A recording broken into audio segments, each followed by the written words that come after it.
Oh, going live now. Okay, welcome to Heretics again, another hangout. So tonight we're going to be talking about politics. Maybe we might change our mind. Depends where leaders with the rabbit trails. So we're going to be voting in a few days, and I thought, not me. No, I've already voted. Not you, because you're Welsh and you're basically like you're like indentured servitude people for like English people. So that's what happens when you're Welsh, I'm afraid. So it's just something you're gonna have to get used to a short lot in life. And says the northerner. Yes, right. Says the northerner. You know, the English rose. You know, the northern rose, the red rose, the king of roses in England, basically. So you know, it's all the same thing for us, you know, Welsh people. That's why you're in the backyard of England. It's just a fact of life, Gethin, and I'm afraid it is granted to you to suffer. So at least you're living biblical, okay? No, we'll be voting in a few days for those of us who can, me and Gethin excluded. So, how should a Christian vote, really? Should we vote basically with our Christian conscience? That's what you would think. Or should we vote for the lesser of two evils so that the greater evil doesn't get in? Should we vote for people by the colour of their skin, like a few years ago, maybe? Or the plumbing they may or may not it's true. On how they, you know, however they feel like relating for that day. Don't assume her gender. Oh, jeez. You just said her. You just assumed her gender. Yeah. Don't assume its gender. You failed before You you just got out fell of the there, door. man. You're such a sexist. You're a bigot. I do the best. Can you vote none of the above? I'm just not going. Some of us have done the responsible thing and voted early. Well, how did you make your decision? You really want to know that? Oh, no. The ball. See, here's the thing. I was really reluctant to come tonight because, like, I'm really afraid to tell anybody what I do because I think when people know my political views, they're rather shocked. You voted for Hillary, didn't you? Oh, hell no. No, I wouldn't vote. I wouldn't vote for a woman even if she was a conservative. Let's just put it that way. Dang. What's that? Probably voted for Johnson. Johnson? God, closet liberal, dude. No way. All it cares about is You pot. voted for Barack, didn't you? Come on. You voted Obama again. No, definitely not. I think Cy would be a pretty good president. That's right. Make Which one? America Great Britain again. I'd vote for you. Don't make us kick you out of the group again. Hey, better than any of the two candidates right now, though. I mean, sheesh. Ridiculous. So how did you make your decision, Caleb? I mean, mainly, well, that's kind of a loaded question, really, because there's like 10 or 12 factors that really go into that. Okay, well, I'll try to condense it. So, like for me, I'll just kind of sum up where I fall on the political scale. Like, I definitely wouldn't consider myself like a Reconstructionist, so don't throw me in the camp with Jeff Durbin and guys like that. I really don't have. What's that? Durbin's a theonomist, not a Reconstructionist. He's both, as a matter of fact. So I mean, that one. but I mean, yeah. So I don't really pay attention to his camp too much when it comes to that. But like, I guess what you would consider me is I'm definitely on the right end of the spectrum, but I'm further right than most conservatives would be comfortable with. Let's just put it that way. So mainly it's kind of policies for me at the end of the day.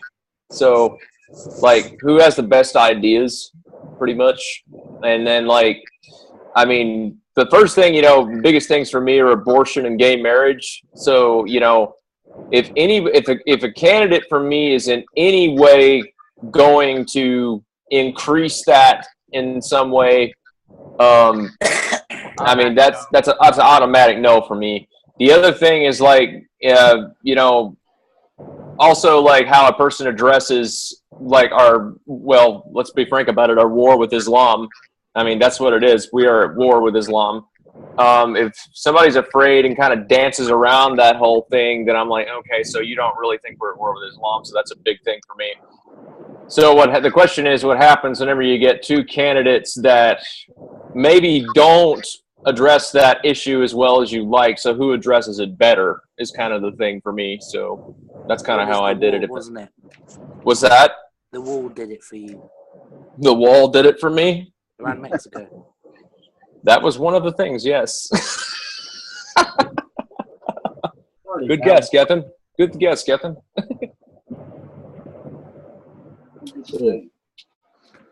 Yeah. Was it basically a choice between two people, the present present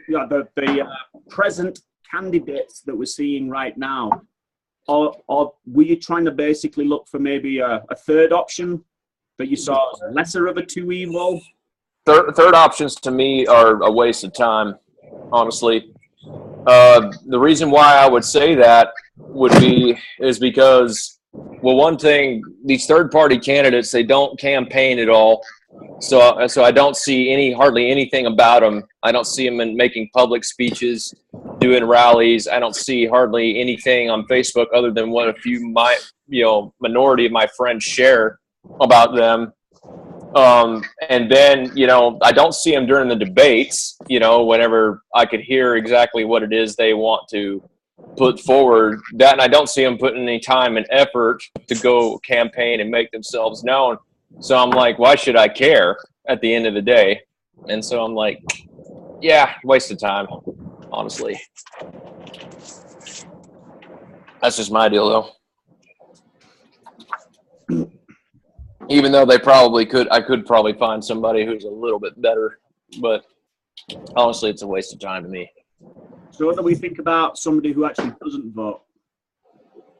What do I think about somebody who actually doesn't vote? Well, you hear a lot in Christian churches over here where they won't vote, yeah. Yeah, not just that a lot of churches will say, for instance, that a Christian has a duty to actually get out and vote.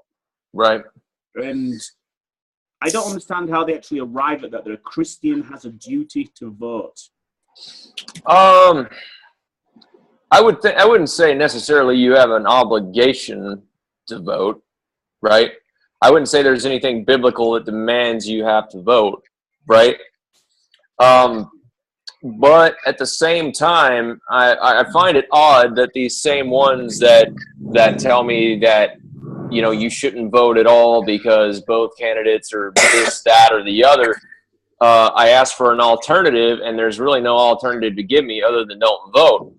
And to me, kind of standing there doing nothing is kind of, sitting in the middle of the track and waiting for the best to happen. So for me, I'm like, if you don't want to vote, fine, but don't tell me that you're going to complain afterwards. That's kind of the thing for me. It's like, I didn't vote, and I'm going to complain because I didn't put either one of them in office. Yeah. And that would have been you, so I'm going to be complaining about you and your pagan voting. So, okay. If you don't vote, where does your vote go? Nowhere. Really? Yeah. Oh, it's different in the UK. If you don't vote, then your vote goes for the current Prime Minister. Really? Isn't that interesting? Huh. Well, the thing is, the president over here can only run 2 terms, so it wouldn't go to him. So. Yeah, Would it and not go to his if party, you don't vote, it doesn't count except for when they vote for you. Right. Which they do. And sometimes usually opposite of what you chose. So I don't even know why we're talking about voting. Because at the end of the day, it's not our votes that matter. It's the electoral college. They're supposed to vote like we vote, but at the end of the day, they'd be like, yeah, well, the people are stupid and they don't know any better. It makes you wonder if they actually do it. It's like down here, huh? It's still very rare that the electoral votes go against the popular votes. And in many states, it is a law that the electoral votes must go to the popular vote. It is here in Texas, but the scary thing about Texas is that there was in, I want to say it was Austin, somebody who went into the booth and voted straight ticket Republican, and they went to review, like on the electronic one, it lets you review what it is what you've selected, and every time they selected Republican, it changed it to Democrat. Go figure that one. If you go to if you go to hashtag Naughty. ban paperless voting, I think all of the articles under that were posted by myself. Yeah. And there are quite a few of them. Oh, really? But I totally believe that the electronic voting machines need to be banned. Yeah. In some states they are. Yeah. And if you don't have a paper record or paper ballot, you might as well not even try. So you need to be asking for a paper ballot or applying for absentee ballots, which is what I did. Oh, really? Because those digital machines, if you modify or tamper with the ballot, there's a record of it, and people are being caught doing that. But you can't do that when there's no paper records. Yeah. My thing that scares me the most is that I'm afraid they won't count the military vote like they haven't for the last 2 elections. Well, that is a possibility. I have a feeling, though, that if Hillary, I would say wins, but I don't think she would ever really win. It will be contested. I don't think it will be like the last election. It'll be like Bush versus Gore, pretty much, right? Yeah, Trump isn't the kind of person that's just going to back down and let things slide. No, definitely not. Well, he shouldn't basically back down, because if they're not counting military votes, they're already going against what the Constitution stands for, which is that everybody has an individual right to put their opinion forward in the term of a vote. So that's partly what got Barack Obama elected. Yes, the first time was them one was not counting the military vote. 2 was organizations like Acorn who were signing up dead people to vote and signing up people who didn't care. And thirdly, and I'll say this till the day I die, I don't care what anybody thinks about me. The other reason Barack Obama won for a lot of people is that he was black. Yeah, that's true. It's absolutely true. And here's the thing: the majority of people who voted for him were people my age, who were in college, white guys my age. For a person based on their skin color, then get mad at everyone else saying they're racist. Yeah. It's blatant hypocrisy, and who cares what your skin color is? What do you stand for? Exactly. Yeah, I mean, I didn't think Obama had a chance in hell of getting elected the first time. You guys hear? Yeah, I hear you. Oh. There he is. Oh man. Party's over. Go home. With the thing, I brought company with me this time. Did you? Back You brought who? Pepe? up. Man, he looks real enthralled with the conversation. He hasn't been baptized yet, so. Oh. Problem right there. I'd be upset too. So the topic of today is Sons of God, wasn't it? That's not today. Sons of God, should they be baptized or not? Good question. Okay. I think if a thief can make it in, there's hope for me. No, that's completely different.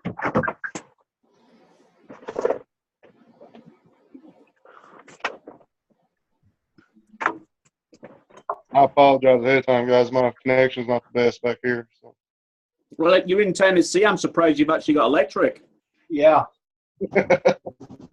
Yeah, we got electricity. Yeah, I thought you only believed in candles and stuff. No, I thought candles was witchcraft. Yeah, I had too. No, that's metal music. Forgot about that. Yeah. And lava lamps, that's just pure paganism, you know. So, what do we think about all the policies then that we see coming from the party right now? What do we think about how You know, we see a lot of talk from Trump. Follow through with what he actually says. Good question. What Trump says on what? Well, is he going to build the wall for starters? Is he going to get rid of Obamacare? Is he going to reduce taxes? Because if he reduces taxes, who's going to be paying for all the welfare? Are we going to be looking at maybe rioting going on in the future? Well, I think if anyone can do the taxes thing, it's if he him. plans for Mexico to pay for it, it's not going to happen. I'll tell you that. They already rejected that idea. Here's what I think I know what he'll do.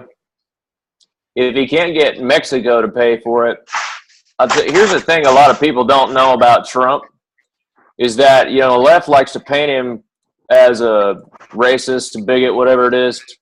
But the last polls I was checking, he has the majority of immigrant votes here in the United States, of legal immigrant votes here in the United States, mind you. Well, where else would they be? Right. And so here's the thing is that, you know, they like to paint him that way, but what's really going on is the people who've come here legally from Mexico like him because, well, a lot of them work for him. So, I mean, at the end of the day, I think if they won't build it, if Mexico won't build it, the ones who are here will. I think his actual plan was money he would save off the trade deficit with Mexico would pay for the wall. That makes more sense. Good point. Yeah, it's not Well, about right them now, building it. It's about them paying for it and we build it. Great right now job. we are paying billions and billions of dollars in government benefits to illegals. Yeah. And if we build a wall, that cannot cost anywhere near as much as what we're paying every Right year now. for them Yeah. being here. So that is definitely a justified expense. Now, whether or not Trump is actually going to carry out his promises, I have no idea. I think he's a populist, and that he's just going to do whatever is the most popular thing to do at the time. So it's going to depend on what public opinion looks like at whatever season that he's trying to push policies. I would agree with that. I think the biggest thing, you know, that people who like him, like whenever I was in my last semester of grad school, what I noticed is that a lot of people my age were voting for Donald Trump. And when I asked the reason why, and you know what it was? You aren't going to get, so the reason was this, is they said because they are sick and tired of political correctness. That was their main reason. And they said, this is what, and I'm going to show you, they said, this is what Trump represents when they vote. That's what they said. Fair enough. To the left. Let's So, go back to what just Chris said. You says that you're paying a lot of welfare to illegal immigrants. yeah. How does an illegal immigrant get welfare? Yeah, good question, right? Yeah. So They do. how do we know then that we're paying a lot of welfare to people then that are illegal immigrants? How do we actually know that? Because we have records. We have programs that cater to them. Yeah. Like what? Because the reason why I'm asking is obviously, you know, when I first came over, I went through the immigration process, and I know that when I became legal, when I was English, they told me that I was not entitled to any welfare at all. Even though I had become legal, it's because I hadn't paid in any taxes or any Medicaid or any of that It was stuff. because you're English. Yeah, exactly. Because it is Yes. because I'm English, because America and England have signed a deal. And what that deal says is that English people can come to America and stay here for 3 months on an English passport. You don't need a visa anymore. But because they've signed that deal, part of that deal was basically you don't get any welfare when you become legal. You have to basically pay X amount of dollars in before you can start claiming welfare. So looking at that there towards me, how does an illegal immigrant get welfare when technically I couldn't get any at all? Illegal Because documents. they apply for the programs and they get them. My dad used to be the state senator in the state of Arizona, and it was a big problem. In fact, we had to shut down a couple of hospitals because they were forced to pay for the care of illegals that would come to their emergency room. And it is just corruption. Yeah. They're going to discriminate against people from developing countries because they do not subscribe to voting for Democrats. Yeah, that's kind of it, you know. And the Democrats are the ones trying to push and increase these welfare programs. They basically want communism. Can I get a bottle of Patron? The small bottle? Yeah, you know, that's kind of like whenever my grandmother's ancestors got here from Ireland, about mid-1800s. You know, the one thing, you know, when they got here, landed on the shore in New York, wherever it was, the one way that You mean you're not they got them, nobody is. but anyway, so the idea is that when they got here, the one way the Democrats got their vote is they went up to my great ancestors and they said, look, you're dirt poor. Nobody will hire you because you're Irish. So here's the deal. You vote for this Democratic senator, this Democratic congressman, whoever happened to be running at the time, and we'll give you $5 to vote Democrat. And of course, you know, $5, man, that's a lot of money back then. I mean, it's kind of the same principle. It's the idea, look, if you vote for us, we get you free stuff. Well, they came from Ireland. You know, they'll take anything for free, even $5. Yeah, of course. But it wasn't free. They had to do something. Well, hey, it's going back to what Chris just said, though, about the hospitals. You know, Yeah. I've seen that myself where they go into the hospitals and Mhm. the hospital, we have this mentality where I'm entitled to healthcare. But at the same time, the hospitals have like a procedure where they say they can't turn anybody away. You know, they're going to do all they can, whether you're legal or not. They're still going to work on you. So Right. can we actually say then that it's the welfare's problem, or the illegal immigrants are doing something wrong when the hospitals are actually opening the door to actually cater to that? They're enabling this kind of problem to go on, rather than saying, look, healthcare isn't something you're entitled to. It's basically, it's a luxury, basically, having healthcare. You don't have a right to healthcare. So is that kind of what we should be saying, do you think? Yeah, I mean, honestly, at the end of the day, Simon, yeah, you're right. It's the enablement that's the problem. I mean, if the enablement wasn't there, you know, then it probably wouldn't continuate and perpetuate and go on. I mean, that's the root of the problem, you know. Well, I think originally, though, the emergency room issue is exactly that. It's an emergency. You know, it is built into the Constitution, the right to live, which has been pretty much thrown out the window. But all that aside, to some degree, yes, you do. But the emergency room's not going to do anything that they can. They're going to do the bare minimum to keep you alive and get you back on track.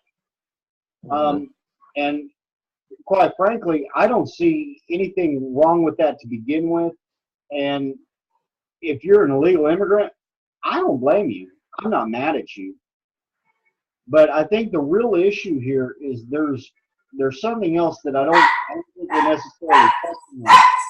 And that is that Get that doggo! Shut up, Rowdy. the system is set up for illegal immigrants. I mean, I wouldn't say for illegal immigrants. What it's actually set up for is to divide and break up the home. You get more money by being a single mother with more children. I mean, you get like $1,000 a year for each kid. So think about that. You know, they become paychecks, and it's better for you to get rid of the man. You know, and I think this is where feminism has ultimately failed, because it's not. I'm getting off track here, but you see what I'm saying. Yeah, I kind of follow what you're saying. And what I'm kind of seeing myself is that, we look at things like the welfare state. These were all things that were started basically by the church, I would say. And the church was in charge of all these things. So, the church basically had its authority in God. Now what we're seeing is that the government has stepped into the place of God, set itself up as God, and these people are relying upon the government to do that. And they've taken over the things like the welfare. The only issue there I'm seeing, though, is that the government who sets themselves up as God is also the ones distributing all the welfare.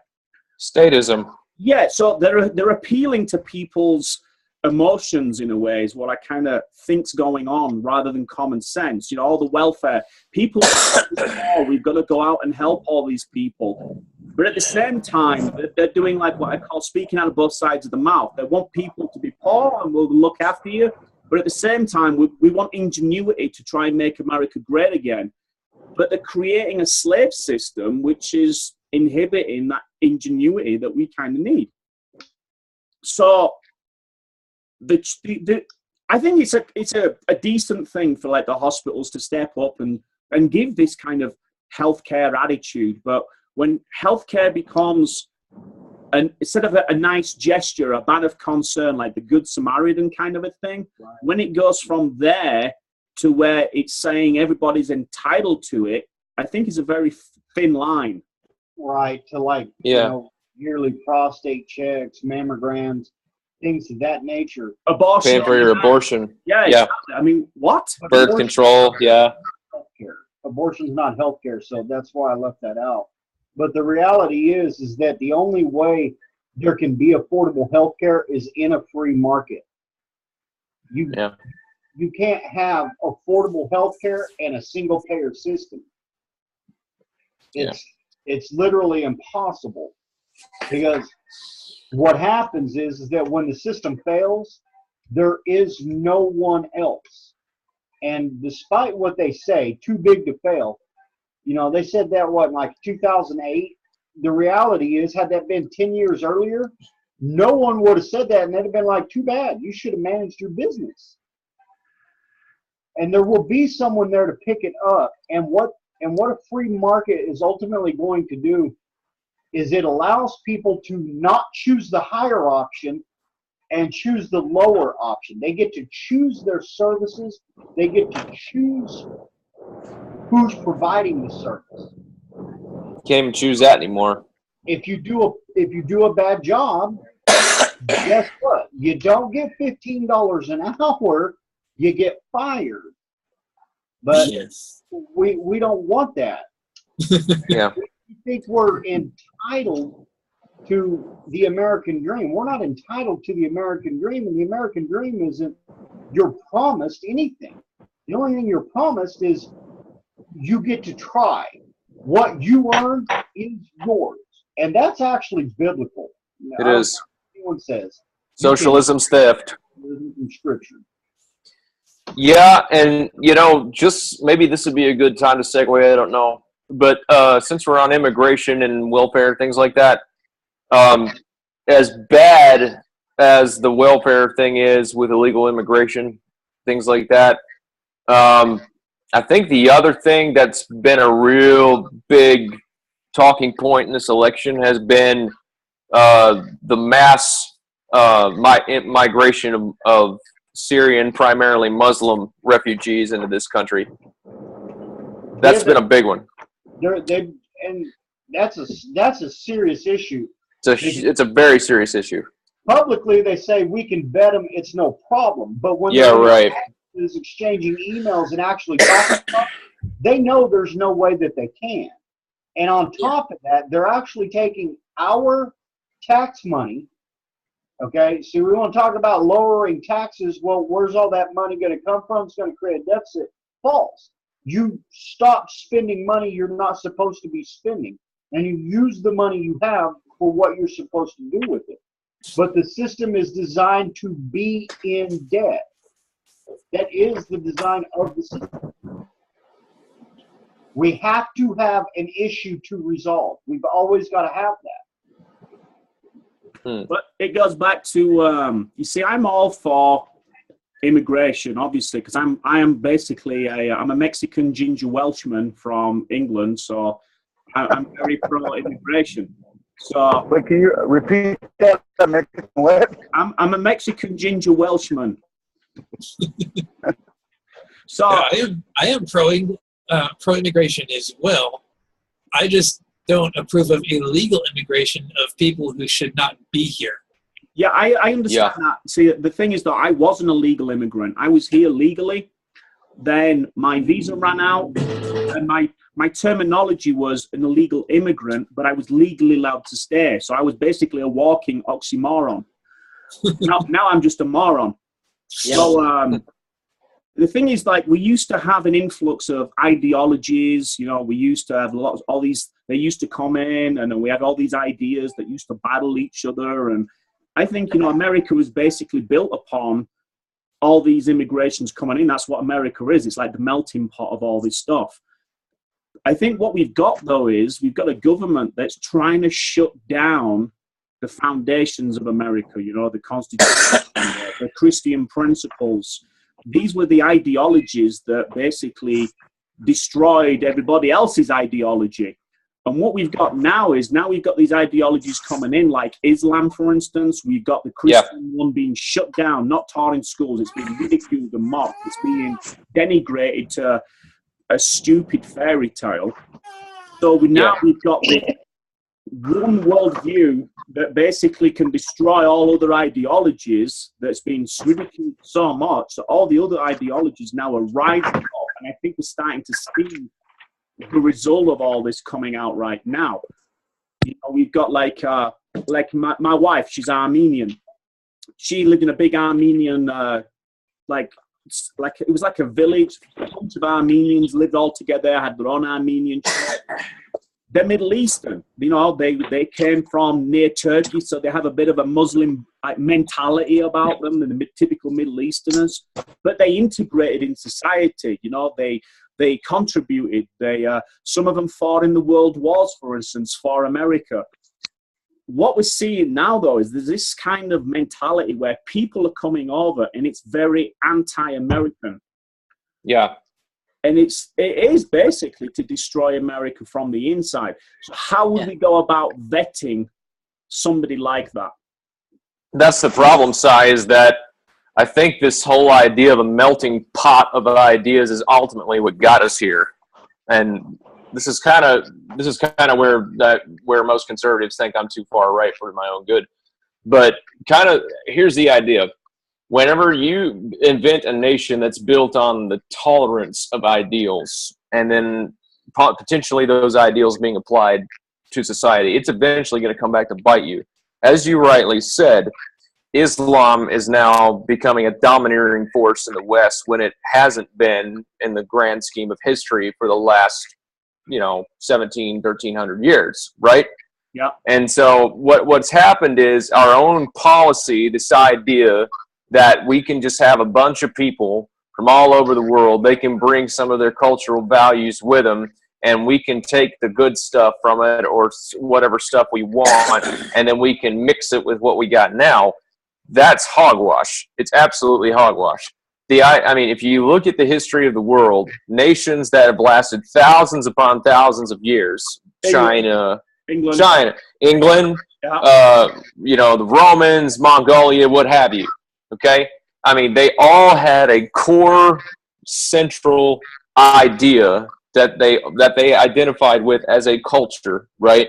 That's what they promoted in public. That's what they promoted in private. And generally, for the most part, it had to do with your religion, for that matter, right? So, I mean, so the idea is that the cultural norms, which were usually built upon the religion of whatever the country had to be, was practiced, promoted, encouraged in the public sphere.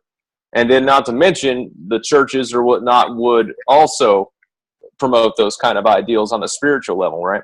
Yeah. So you kind of had this complementary culture in that way, where everything was geared towards whatever ideology you held, whether that be, Western Christianity or that happened to be, Islam in the East.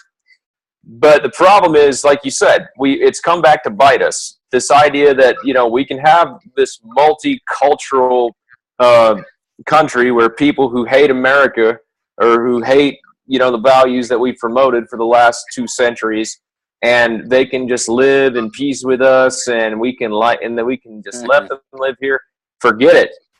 It's not going to work. I mean, because you're providing tolerance for evil, essentially. You're providing tolerance for something that's going to shoot you in the foot eventually.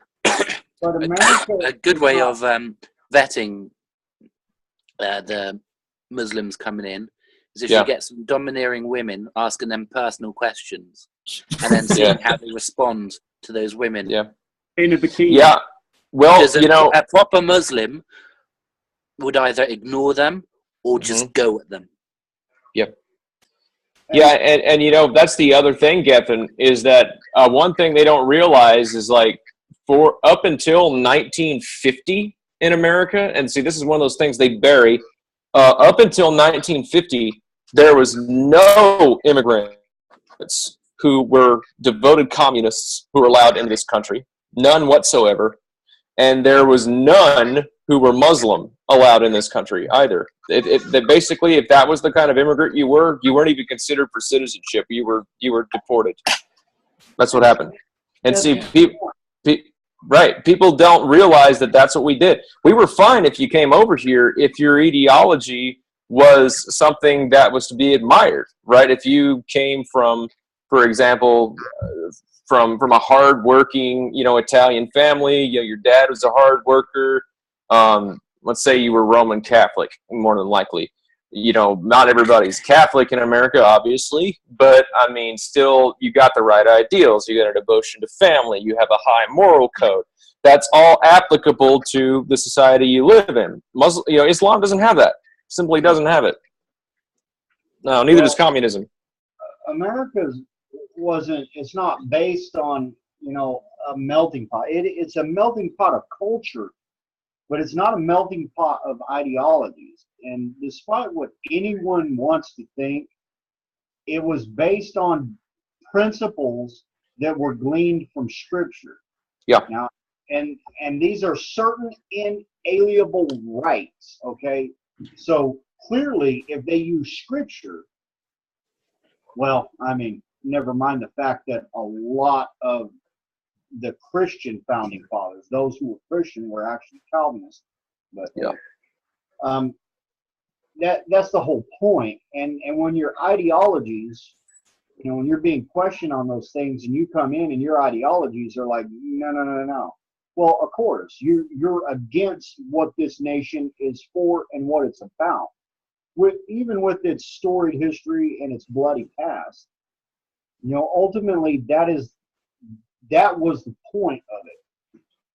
And with these inalienable rights, you have to consider immigrants in the past were coming to America for a reason. They weren't coming here to change America. They were coming here because they believed in what America stood for. And that is that, first of all, the government is not entitled to half of your stuff. I don't know if anybody will get that reference, but yeah, it's that your things are your things, okay? And whatever we want to do with Scripture in this part, we have to understand that the tithe in the Old Testament was the taxes. So now we're not only paying our tithe when we give to the church, but we're paying taxes, and then we're being taxed for things that are right. One of those things would be hunting and fishing. You have to pay for those licenses.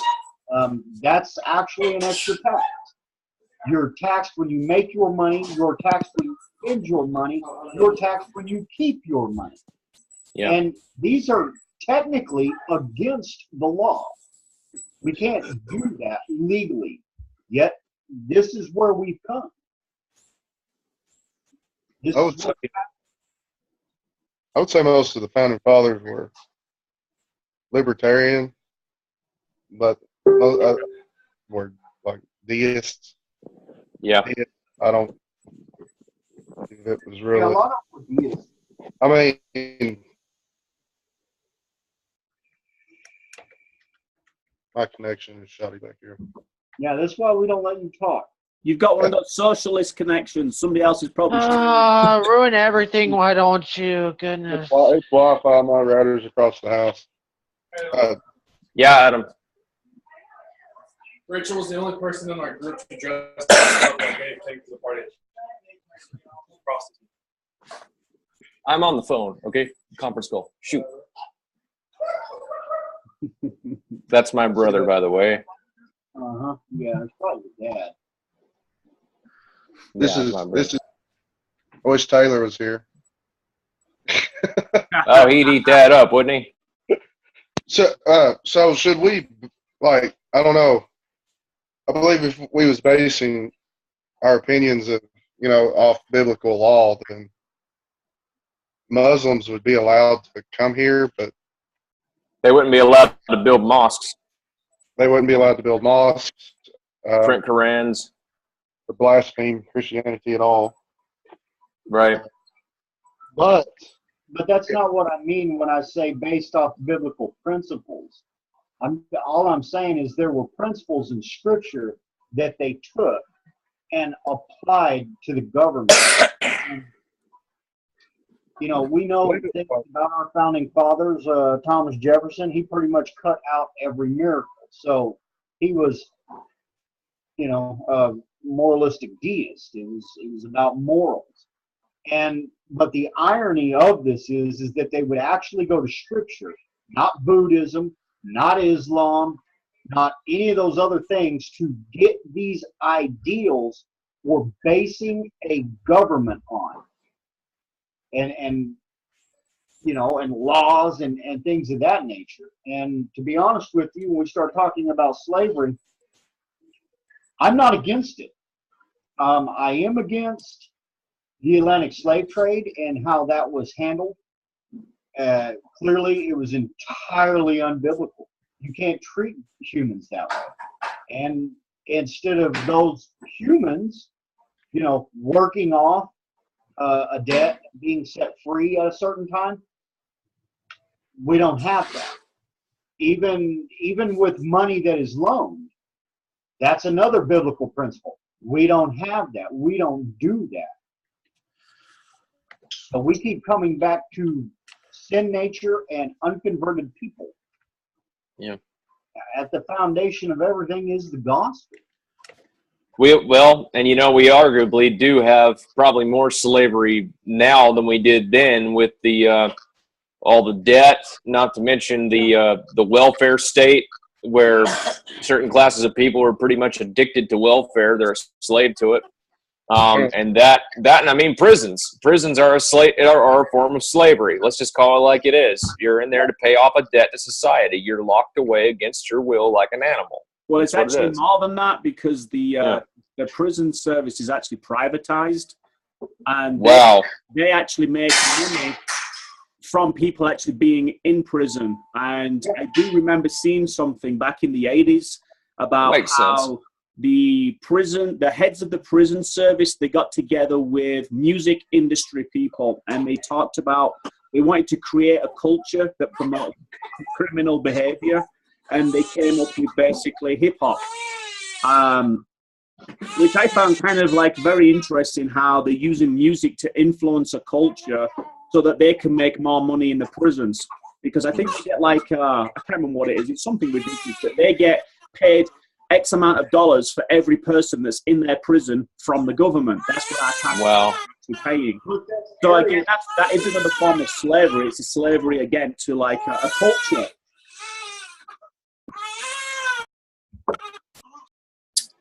Someone baptized that baby.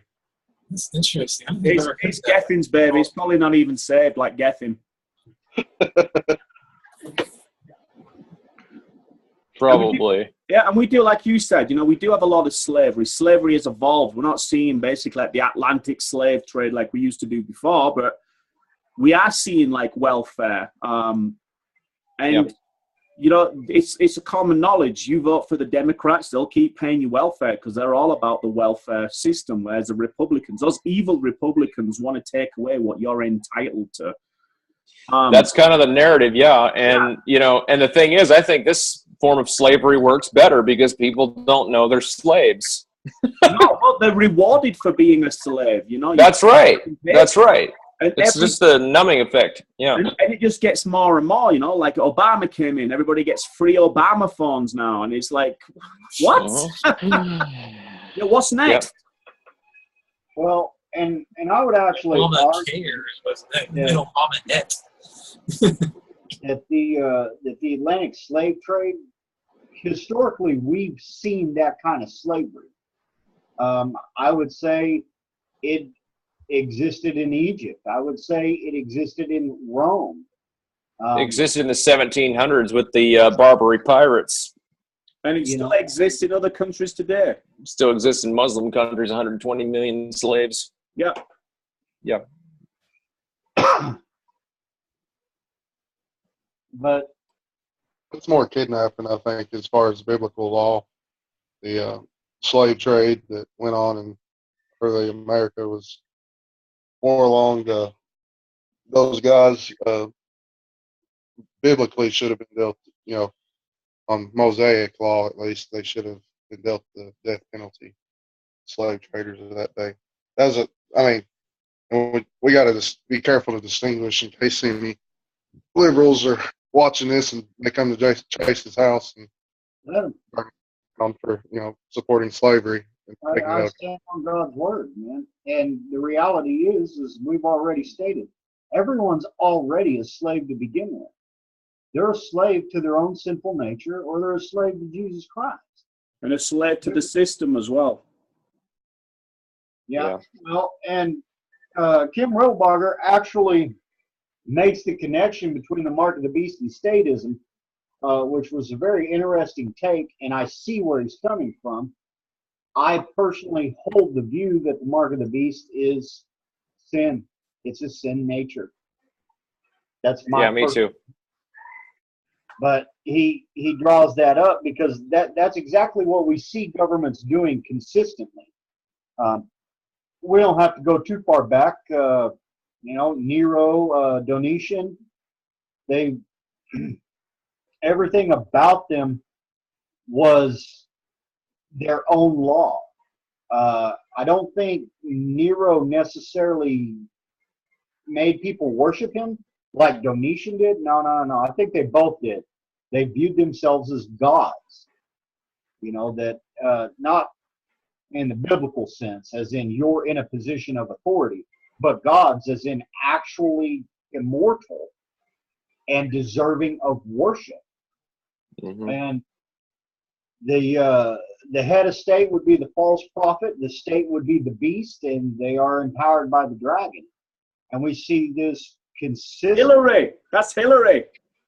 Well, I mean, think about it. Everything that we've talked about, what has the government been working towards? And I've been honest with you, can't really let the Republican Party off here because they consistently fold.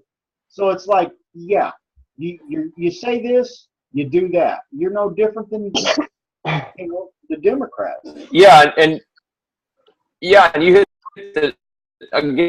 hit it on the head, Chase. Like, you know, if the conservative party, so to speak, wanted to change anything, I mean, how many conservative presidents have we had in office already that still haven't ended abortion, that still hasn't ended gay marriage? I mean, this is, the senators and the congressmen too. In all honesty, though, we haven't had enough conservative presidents in office since gay marriage became a thing. True. But I mean, Bush, could have ended abortion with his 8 years, but he didn't. And that's what's going to happen when you don't get an actual Christian in office. But even at that, the government is specifically set up so that no one person can have the power. But what do we consistently see? We see Obama. Do it. I'm going to make it happen anyway. We've got him on video saying that, and he knows he has to have Congress's approval, yet somehow he doesn't. That's Executive order. illegal. Yeah, that's what Lincoln did to us. Can you actually name the last time you had a Christian in office? I don't think we've ever had a Christian in office. Ever? No. Never. I know John Quincy. He was definitely a Christian. You sure? Yeah, from a lot of stuff that I've read about him, I would definitely say he was a Christian. John Quincy. John Quincy Adams? Yeah. The grandson of John Adams? Yeah. No. I mean, great beer. Only Christians can make great beer. Yeah. I mean, I don't know. I mean, I really can't say which one was truly. I know Washington definitely wasn't Freemason and a deist. Jefferson, I mean, come on, really? Guy who cut up his Bible, really? And, I don't know. I can't really. And we know that we had 29 signers of the Constitution. 29 of them were basically Calvinists. I just don't know if any one of them ever became a president. Yeah, and here's the thing. People are going to say I'm crazy for this, but okay. I mean, I would. Probably are. Yeah, I probably am. I mean, right. I mean, you don't necessarily. I mean, here's the thing. As much as I would love to see a Christian candidate win, a truly Christian candidate win, I don't think you necessarily have to have a person who is a Christian to be an effective president, if you know what I mean. So that call me crazy. That means we have You're to crazy. become post-millennialists and basically wait for the the Christian government. Yeah, I think this is where the post-millennialists to me really butt heads right here. Yeah, it's just I don't see. I mean, there's no qualification for a president that has to be of one religion than the other. Like I said, I would prefer if he was a Christian, a real Christian, not just one that is nominally Christian, which I think is what probably a lot of our, quote, Christian presidents have been. But at the same time, if the guy is willing to uphold the Constitution, he understands the Constitution, but let's say he happens to be a deist like George Washington. I don't see why he couldn't be an effective president at the end of the day. Well, the reason why I ask is whenever any president's running, Hillary or the Whig man Trump, any the Whig man, even Obama himself, he's a Muslim. They always play the Christian card. Sure, they do. Which says to me that there is still a good Christian majority that they have to appeal to in order to win. They're still playing the Christian card. Yeah, I mean, I would say the Christian majority. They always Christianity. They claim to be a Christian. Mostly evangelicals and Catholics, but yeah, I mean, come on, Tim Kaine. Don't forget Mormons. And Hillary Clinton claims to be a Methodist, which makes total sense. I'm serious, I mean, yeah. I mean, it's just kind of. I guess there's those evangelical Christians, who, or even Catholics for that matter, that appeal means something to them. It's kind of like whenever the one thing dispensationalists want to know is whether the president will defend Israel or not, because they think if he doesn't, we're screwed. Whether what? I would say at this point, he may be. That What may did you be say? true. Whether. Oh, go ahead. But over here, Gethin, they have this big thing about Israel. Christians are supposed to support Israel all the time. It's not something that we see really in England a lot. Y'all are smart. But it's part of if you support Israel, then you're saved. If you don't, then you're not saved. Yeah. Yeah, but it's kind of the opposite over here. Yeah. In the UK now, there's really anti-Israel. Yeah, it's pro-Palestinian. Yeah, it's I wouldn't say I'm for Israel. rubbish. Yeah, I mean, there are more Palestinian Christians than there are quote unquote Israeli Christians overall. So I don't really see that as a bad thing at the end of the day. I just find it most fascinating that the Antichrist gives us a microchip, but a nation that is literally Antichrist is God's chosen people. Well, we know that the microchip is basically in your hand. The on your microchip forehead. is bull crap. Yeah. I'm Yeah. sorry. It's stupid. It is stupid. I mean, it's just the whole dispensationalist thing. Illuminati. It's just something to make people scared and get schizophrenic. That's It all. is, and here's the We don't have a microchip in our hand next to our head all the time, do we? yeah, and I mean the other thing is that if it's a daggone microchip they put in your hand that's supposed to make sure you're eternally damned from there on out. I mean, well, why don't you just pull it out? You know what I mean? My friend. Cut your arm off, My friend, he kept saying, "Oh, I had visions of someone putting a microchip in my hand," and I'm like, "Dude, you're crazy anyway." John, lay off the ass. Probably reading a Tim LaHaye novel. Yeah, probably. Or the Left what? Behind series or some crazy stuff like that. Well, we know that Tim LaHaye's a Calvinist now, so that's okay. I thought he's. Oh yeah. Seriously? I got it. Who?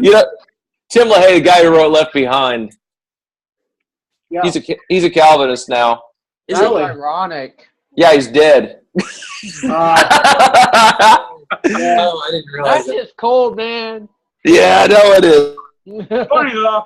but it's totally true. I actually first person I heard that from was from what Doug if he's a Wilson whenever they asked him. Oh, if he's a biblicist, and I'm in trouble. But yeah, it's kind of this mentality over here with especially. I think I would dare say that most Christians over here, which majority probably is evangelical Christianity. Most of them probably are pre-mill dispensationalists. So, I mean, they really sway the vote in favor of Israel quite a bit. And unfortunately, it's simply not true. And as Chase said, they're an antichrist nation who has some of the most liberal laws concerning abortion and gay marriage. They murder Palestinian Christians every day. Just stuff that, is just blatantly wrong. But for some reason, it's seen as totally okay and the biblical thing to do to support a nation like that. But I want to touch on something right quick.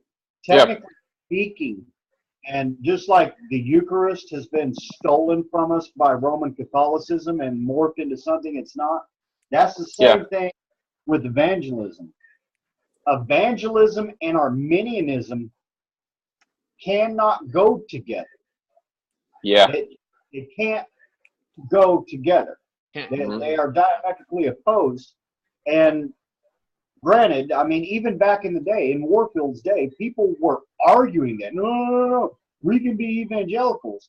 And they had one of their top scholars write out a systematic theology saying, no, these are not the same and they can't go together, but we'll just have to live with that.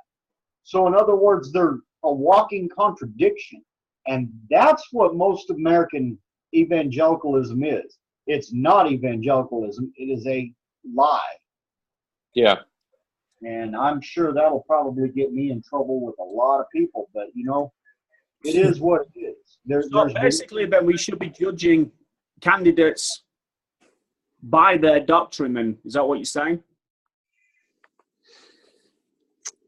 Yeah. What if they don't? So what if they don't have any doctrine to begin with? We shouldn't be voting at all, then? Think of, let's put it this way, are we still on presidents and Christians? Say what? Presidents becoming Christians? I'm voting none of the above. Now, hold on. What did you say? I said, who's talking, me or You. Are we still on the subject of presidents becoming, or Christians becoming presidents?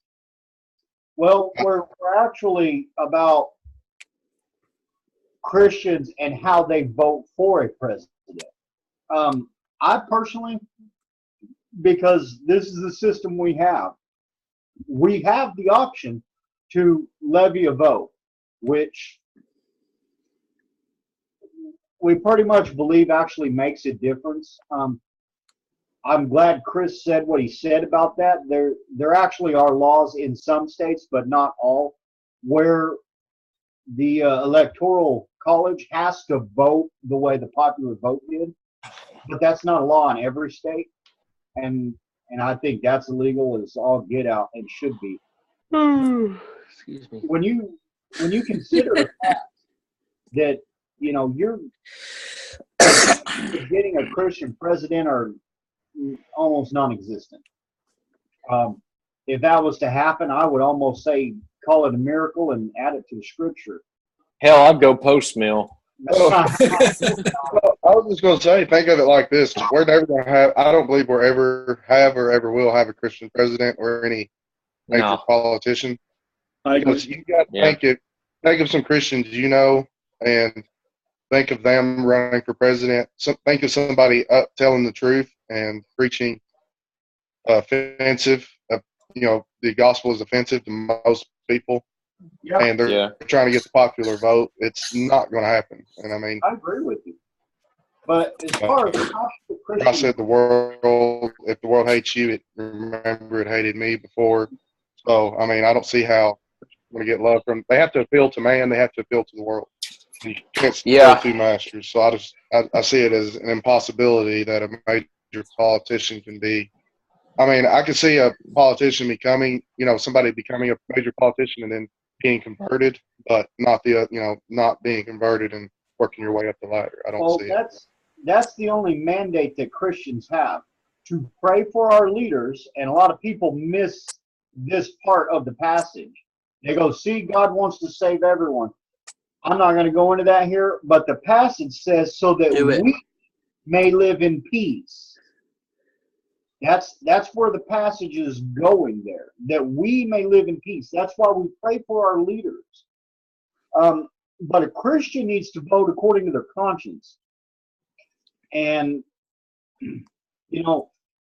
I personally, I've never voted because I don't have anything to vote for.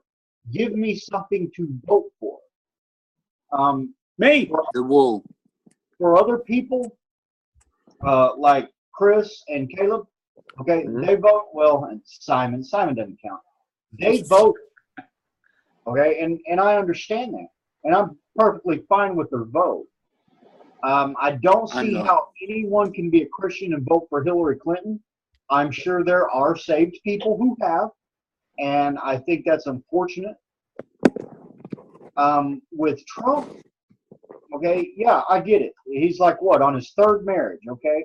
So he didn't keep that contract, or that covenant. Yeah, I understand where James White's coming from, and I understand for us, that's a significant thing. But for the world, that's not a significant thing. But other things are pretty significant to him. Like Trump becoming president for the purpose of protecting his pocketbook. Okay, so what does that mean? That means for us that we don't become even more enslaved. We don't become more burdened. We actually have someone in office who's concerned and cares about this nation in particular and the lifestyle that has allowed us to live in peace. I disagree with his stance on abortion, obviously. But, that is what it is. I mean, it was a Republican Supreme Court that voted in favor of. What are you going to do? We can't get rid of abortion with legislation. It has to be by the preaching of the gospel. But if we actually look at that, though, public opinion's got to change. Yeah, it has. But then if we look at it and think, well, we've got to start voting for Christians to get them into office so we have a Christian nation, are we really chasing then a theocracy? Sort of. But as we know from Scripture, we know that theocracies never work. Yeah, that's the thing with me, dude, is that, you know, I have a problem. Now you're going to really get on me for this, but generally I have like several huge problems with our Constitution and with republics and democracies in general. I think they're just horrible forms of government at the end of the day. Well, I like what Churchill says, that democracy is the worst form of government apart from every other form before it. Nah, I disagree there. I think there's better ones. Yeah, like what? Meritocracy. You'll have to explain what that is. Or not. Explain what it is. Meritocracy? Sure. Meritocracy is basically the idea that certain things that would, well, let's put it in our terms. Certain things that are considered rights in this country, right, that you don't have to do anything. They're just given to you because that's your right, for example. Basically, meritocracy would go, hang on a minute there. In other words, we would say that so in a meritocracy, something like a right to vote, for example, right? You don't have to do anything to have a right to vote. You just got to be a citizen, right? And so, yeah, well, yeah. And so basically what a meritocracy would say is that you're not going to get a right to vote at all. You're going to get a privilege to vote, one which is earned. Which we used to have in this country. You used to have to be somebody of a stature, you know, somebody who had money behind him, somebody who actually had a good voice and opinion. Well, I mean, not exactly being born of a certain family, but I mean, like, for example, like if for instance, if you didn't have a right but a privilege to vote and you wanted to vote, right, then you had to earn it. So for instance, then you would have to go, say, serve 2 years of federal service, like say military, or maybe as a professor at a school, I don't know, something like that. We and then have after something similar where you actually could only vote if you actually gone to school and got an education. Something like that, yeah, where you'd have to earn it. But preferably, it would be something that where you feel invested into the system that you're voting for and wanting to change, rather than you being this outside player that is outside looking in and thinks you know what's going on. You go into the system, you know how it works, you know what's going on, and then after you've done your time there, then you will never be an ignorant voter ever again, pretty much. That's kind of the idea. What's that? I like that. You like that? Well, actually, we used to have something similar like that in this country. That's what I was saying, under the Republic. Mm-hmm. But as usual, we know when something becomes a good idea, over a period of time, it becomes corrupted. Right. Now everybody can vote. You know, all went downhill when we gave those women that bloody vote. Hey! You want to know how you can always remember your amendments? How? The 19th Amendment gave women the right to vote. Well, no. What was it? The 18th Amendment got repealed made alcohol prohibition, and then the 19th Amendment gave women the right to vote. The 20th Amendment brought alcohol back.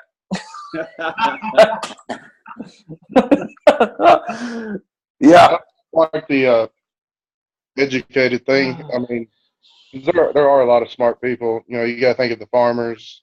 Yeah, absolutely. And so I just see a very big potential for corruption coming fast with the system. You know, with the voting system under that. Right.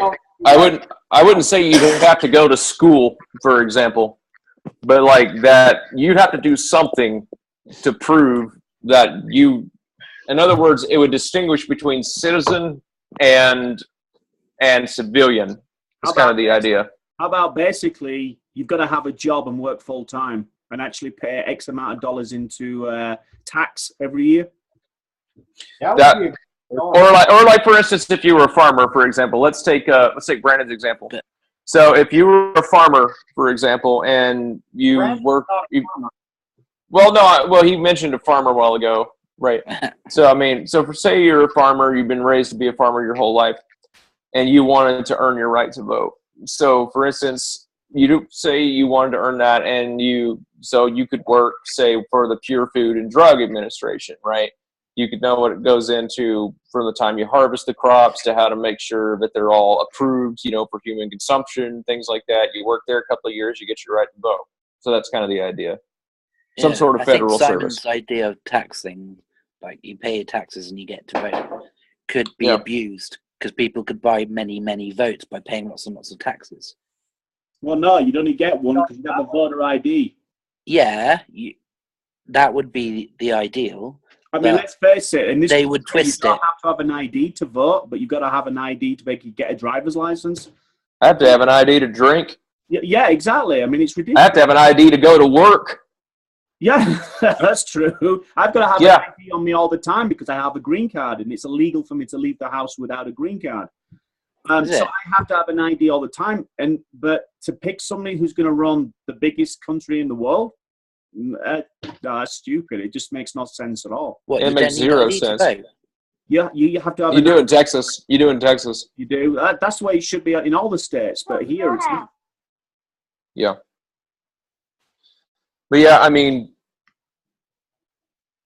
that's kind of my ideal thing. So yeah, I think democracy is pretty bad, honestly, because honestly, it ends up becoming my wisdom versus your wisdom, and then I can be an authority. All I have to do is do a Google search.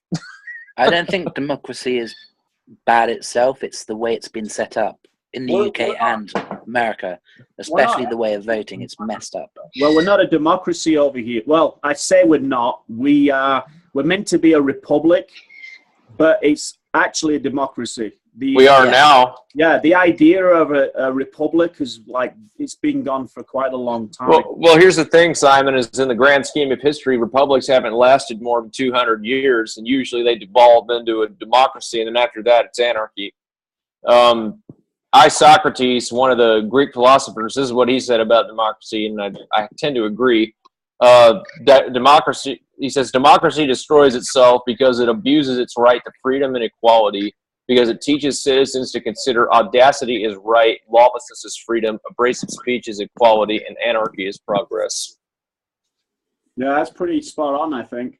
Yeah, I mean, that's the thing. And when you look at the Athenian democracies and all the other places that tried democracy, I mean, they all descended into anarchy eventually. People just ended up killing each other because that's like Socrates was saying one time that he would rather be a philosopher in a monarchy than a democracy. You want to know why? No. Well, you're going to find out anyway.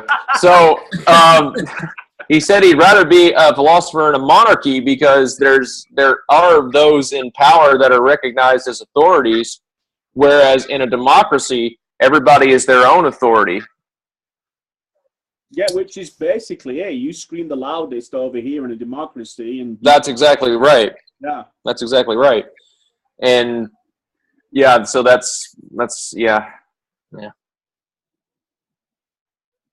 So it still didn't answer the question, though. Like, should we actually be picking and voting as Christians those who are closer to a Christian understanding? Because let's face it, Trump's not a Christian. Hillary definitely. Yeah, I've never. So we're kind of screwed in a technical. Yeah. Well, I think we've been screwed for a long time, but I mean yeah, I mean, I think we should vote for somebody who obviously espouses Christian, something that furthers Christianity, in the public sphere. But I mean, when was the last time we saw that? Honestly, it's kind of like, I love my theonomist brothers, I love my Reconstructionists, but man, sometimes I think they're living in a pipe dream. Honestly. Yeah, and then you look at people like Ted Cruz, who claims to be a Christian, but obviously he's got his Seven Kingdom Dominionism, whatever it was. And we know that he was definitely name it and claim it. We know that Ted Cruz was that. I think. Well, was it? That sounds like Trump, honestly. No, Trump's the Armenian version of Reconstructionism. Trump is more like name it and buy it. I think he's actually part of the NAR is what I actually think it is. I thought. Yeah. I do know that Trump was his dad? Part of he I think admitted or something that he was under a name it, claim it pastor, something like that. I had Kenneth Copeland and all those plays over him. That was a big red flag for me, honestly. And then he don't care as long as they vote for him. Yeah, well, of course. My main problem with Trump is that he's very selfish. That's my main problem with Trump. He's going to do what's in Trump's best interest. And That's right. Not going to care about the American people. And the only claim that I get irritated at is when people claim that he's a racist. Yeah, he's not a racist. I don't care what anybody says. Trump is not a racist, but he is a narcissist. Sure he is. That is what he is. Name one president who isn't. Yeah, that's a good point. Big time, okay, whatever you want to call it. Big, they all have egos, but Trump, just seems more out there with it. But I will say this though, compared to Hillary, like most leftists, sees America and its citizens as enemies. Yeah. That's what Trump does not see that with people. He's a businessman. He's a pragmatist. He sees potential, Granted, yeah, I can see that, and I understand that, he's kind of not run all of his, casinos well and all of that.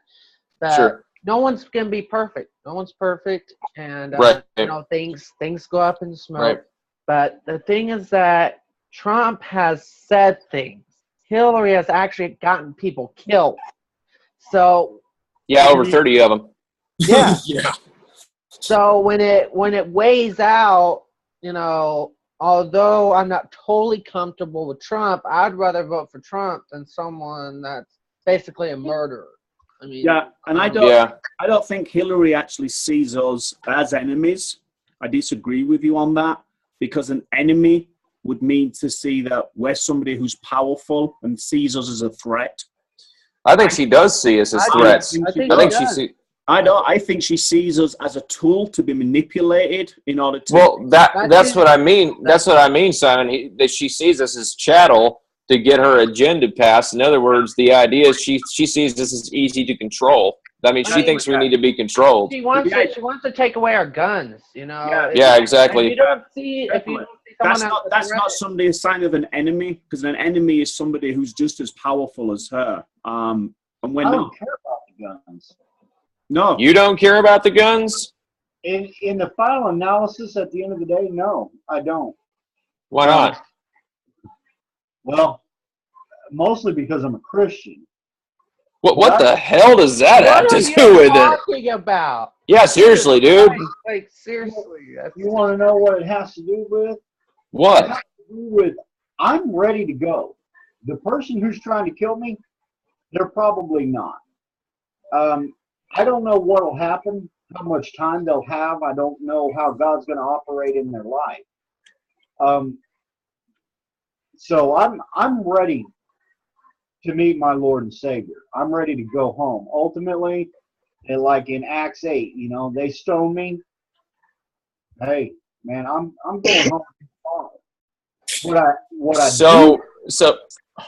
Here's what I care about, and this is the problem.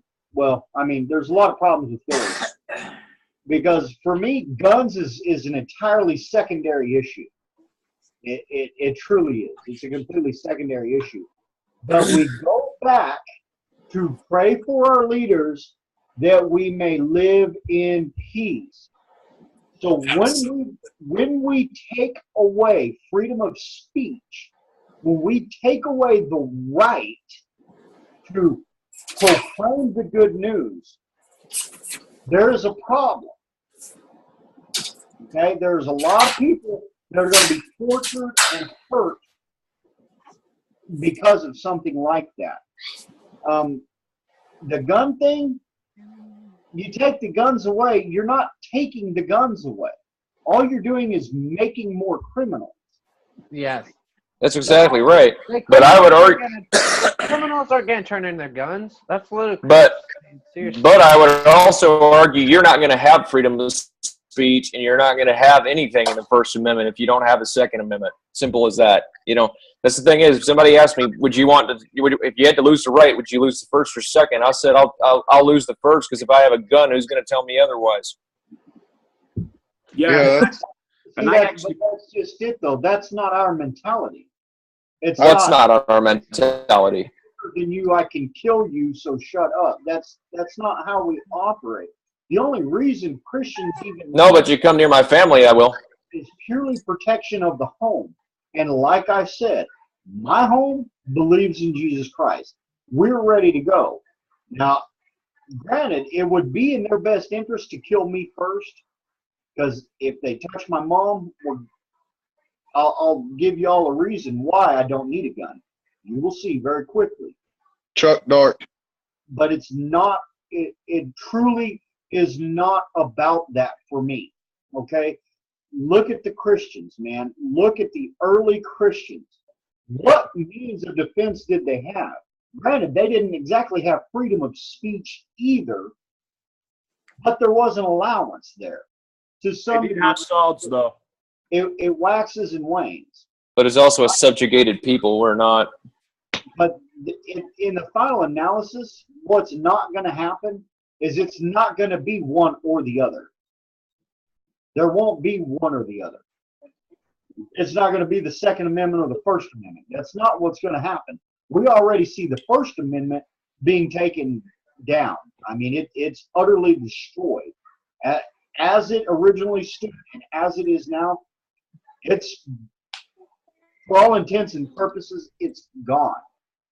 Because anytime you say something someone doesn't like, hate speech. Oh, that's true. That's true. Disagreeing. Very true. You see, I actually come from a place, obviously, where we don't have guns. And it's also the exact same place where you can get arrested for repeating word for word what Winston Churchill actually said in public. You're kidding me. No, I'm not. Actually, a guy got arrested for repeating word for word what Winston Churchill said about Mohammedans. So we lost our First Amendment, so to speak, a long, long time ago, and we don't have a Second Amendment, and we are basically chattel over in England. You are told what you can say. Like the council, they don't celebrate Christmas, but they will celebrate Eid, for instance. Yeah. Like we don't have assemblies in the primary schools anymore, unless it's a Church of England school where the assembly sang Christian songs. That's all gone. And we are very much a post-Christian nation. Hence now we have this rise of militant Islam going on in England, where you're seeing 1,500 schoolgirls basically grouped together for sex trafficking in the north of England. That's what's going on a regular basis all the time. You don't. I know a guy who basically got arrested for shooting a 16-year-old kid who broke into his house and started to attack him. He shot the kid. He went down for murder, basically. Now, as a Christian, this is how I actually look at it. I do believe in the Second Amendment, and I'm strongly for it, obviously. America! So, yeah. I do believe that, Jesus talks about, if you have 2 cloaks, sell one and get a sword. That's not for... Put that verse in context. Yeah, it is in context. Sell your cloak. It is in context. Simple as that. It's what is a sword for? Basically, for self-defense. I am all about self-defense because my life is actually a right given to me by God, and I have a right to defend that life. And according to the Westminster Confession of Faith, you would be absolutely right, Simon, in outlining the Sixth Commandment. Here's another thing. Here's a little twist on it, though, also. I do believe, though, as a Christian, I'm supposed to subject myself to basically those in charge of me, the government, so to speak. So if the government basically took away guns, I'd have to comply as a Christian. That's how I look at it. You would have to comply? I do believe so, yeah. I don't think so. No, I don't think so for a minute. The 13 colonies didn't comply with the British. Yeah. Why would we have to apply to a tyrannical government when the 13 colonies didn't even do that. And they were primarily Presbyterians too. Yeah, they rebelled. They said we had enough of this. We're done. Time to rebel.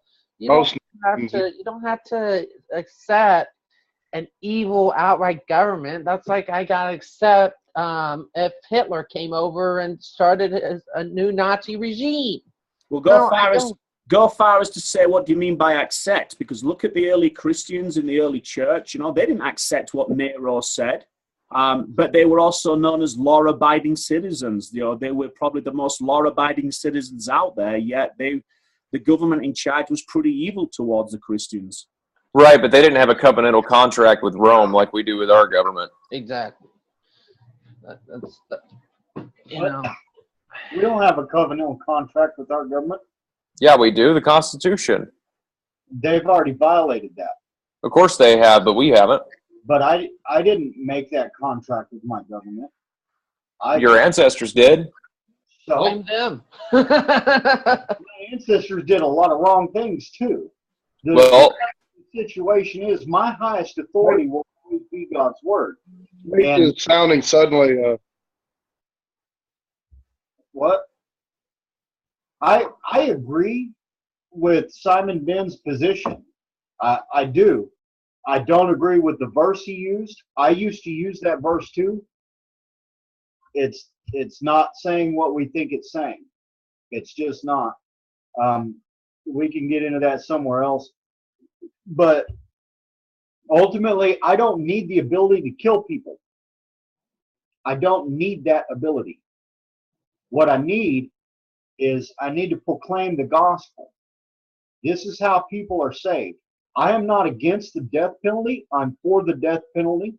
I'm for obeying the government in as far as I can be faithful to God. If I have to violate God's commands, the government can never be above God's word. And I think a lot of people on the other side misuse that too. Well, it says obey your government leaders. Yes, within a context. So you would not agree that the ability to defend yourself is a God-given principle? I didn't say that. So, well, the thing is, I have to have a gun to do that. You do? Actually, yes, I do. You don't need a gun to have the ability to kill somebody either. I mean, what's that? Of course you don't. No, you don't. You can kill somebody with your fists. You already sure have you can. the ability the Old Testament doesn't say anything about guns in defending your home. You don't have to have a gun. You don't even have to have a sword. Mine does. People had, though, handheld weapons back then. I mean, come on, the application, most people use is a gun at the end of the day. Unless you get that New American Revolution Bible. That's what I've got. Trying to send us a secret message. No, if the government tomorrow came for my guns, I would fight. Simple as that. That or die trying, one of the two. All right, hold up. Yeah, me too. He's a ninja. You got to give me 1 second. I got to check stats, but. Oh, here we go. Here we go. Because. Hey, I've got a lot of pillheads that live around me, man. I got to have something to run them off at least, make them dance and get out of my yard. Because, I mean, we got people's cars broke. I live out in the country, and there's a lot of heroin addicts and pillheads. I got to have something because I can't have people coming up to my house acting crazy when I got my According to the FBI, knives or cutting instruments are the most used to commit homicides. Blunt objects is pretty large. Well, I don't want to fight the guy on equal terms. I want to put him down. No, there are no rules in fighting. I remember. There's no rules in fighting. I mean, you come at me with a knife, I want to have my 40 caliber, man. That's it. In England, we don't use knives or anything. We use bottles. And I remember, like in a bar fight, I hit this kid on the back of the head with a bottle. And he go down? No, he just turned around and looked at me, and I thought, I'm gone. Yeah, I'd have been gone too, Simon. There's nothing wrong with knives. Yeah, knives are pretty Check dangerous. it beside the bed. So Yeah, and it's, you know, the thing is with that, you don't know. We just had somebody in the local utilities place. He knifed a guy 9 times. Yeah. But you're not allowed to carry any kind of weapon to defend yourself. But a knife you can sneak in quite easily, you know. And that's the thing, you know, Simon, is that the thing is, you know, gun laws are not going to protect anybody from, you know, that restrictions are not going to protect anybody from criminals, because criminals get them illegally to begin with, most of them. And that and the other thing, and if my government goes criminal, what do I do then? Too late. They already went criminal. Yeah. Well, yeah, exactly. But I mean, what if it gets so bad, that my government just decides to come in and says, you know what, we don't think you should be able to homeschool your kids. They should be in public school, learning that feminism is good, LGBT is perfectly normal, abortion is not murder, stuff like that. And you know, I'm sorry, if somebody come to my door and did that, I'm gonna be there armed, waiting and say, no, sorry, you're not taking my kids. That's the end of the day. They're mine, and you know, you can leave or you can stay and fight, but you know, that's your option. I totally agree. I'm gonna defend. Yeah, I'm gonna defend my life, my property, and my family till I die. You know, that's it. The problem with that is you don't have what it takes to go up against the government. I can try. Enough people, man. We got Try. Millions of other people do when they get together and they're all armed. The government twice before doing something like that. Yeah, they do that, but they own our communication. The first thing I'm doing is smashing that phone, brother. Yeah, there's other ways to communicate. But yeah, dude, I mean, have you ever seen Citizens AR-15, SKS, AK-47? They can go the best of the best with some of what the government has to offer. And these good old boys who live in the South that have been hunting their whole life, they are crack shots, man. And some of those guys, you know, had to hunt only using one bullet because they couldn't afford the bullets. I mean, they're better shots than most police and most military guys. Yeah. I mean, that's also the same argument that the Americans used against the British. How could we go up against a trained? And it worked, didn't it? Yeah. Because their deer rifles could pick a redcoat off it further apart than a regular could standing in a line shooting at somebody. Plus, all the British wore red, you know, like Simon. Yeah, exactly. They give away targets with my flag. Then the other thing is that you fight, you know, and especially in modern warfare, if you're outgunned, you fight guerrilla style. I mean, just look at the IRA and the Taliban, how much hell they've given the Russians and the British government. I mean, they're small, little, homegrown guys, but the point is their resolve and their determination and the way that they play their strategies is what ended up giving them a lot of victories at the end of the day. Plus, it was actually ordained by God that they'd win anyway. So that's true. That's the only reason you won. That's true. Of course, yeah, absolutely. Ultimately, yeah. Well, another part of the tactics that's missing is Great Britain was fighting a war across seas. Sure. We have the problem of attrition. And ultimately, I don't think that our military, by and large, will stand against its citizens. No, they wouldn't kill American citizens now. But should they? They might kill domestic terrorists, though. Oh, yeah. Quote, unquote, if the government told them they were fighting domestic terrorists and people trying to defend their homes and neighborhoods, of course they would. The type of situation that we're talking about, it wouldn't it would fall apart, because after about the 50th neighborhood and hearing the outbreaks all across the nation and you're literally killing your neighbors, it would either have to be ultimately a civil war where all these good old boys who are supposedly Christians have to choose between defending their nation against any threat, foreign or domestic, which would be the government in this case, or obeying the government and killing innocent citizens who are literally trying to defend their rights. Yep. But taking this actually back, though, I mean, that's just one of the things. I mean, arms, is that really a big deciding factor for what we should be looking for as Christians? For when we're for me. Someone? It certainly is for me. As far as the government, going back what I think your conscience should be dictated by Scripture. There is nothing in Scripture that says you can't defend your family. There's nothing in there that says that. But, I mean, the people are, in this nation, the thing that's unique is we are technically, I mean, we're not the government, but it's ruled by the people. So, I mean, yeah, military, In theory. you know, we are the government too. I mean, actually, we're a lesser magistrate to some extent.